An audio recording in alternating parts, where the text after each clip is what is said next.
அடுத்தது இந்த தோடுங்க. இந்த தோடு யாருக்கு வேணுமோ நீங்கள் ஆர்டர் எடுத்துக்கலாம். இதோடைய விலையை கேட்டால் நீங்களே ஆச்சரியப்படுவீங்க. சூப்பராக இருக்குது, சூப்பராக இருக்குது. ரேட்டோட ஸ்க்ரீன்ஷாட் எடுத்து வச்சுக்கோங்க, ஓகேங்களா? ரேட்டோட ஸ்க்ரீன்ஷாட் எடுத்து வச்சுக்கோங்க. வெறும் 150 ரூபா மட்டுமே. சூப்பராக இருக்குது. திருகாணி டிசைனுங்க, அழகாக இருக்குது. கலெக்ஷன் தங்கமே தோற்று போயிடும், அந்தளவுக்கு ஒரு சூப்பரான ஒரு கலெக்ஷனாக இருக்குது.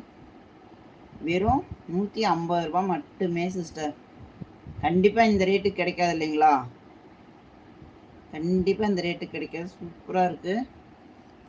திருகாணி டிசைனோடு தான் கொடுத்துருக்கோம், ஓகேவா? திருகாணி டிசைன் தான், தங்கமே தோற்று போயிடும் இல்லைங்களா? அந்தளவுக்கு சூப்பராக இருக்குது கலெக்ஷனு. யாருக்கு பிடிச்சிருக்குதோ ஸ்க்ரீன்ஷாட் எடுத்து வச்சுக்கோங்க. வெறும் 150 ரூபா மட்டுமே. இந்த ஒரு தோடு செட்டுனாலும் நாங்கள் கொரியர் அனுப்பிச்சி விட்ருவோம்.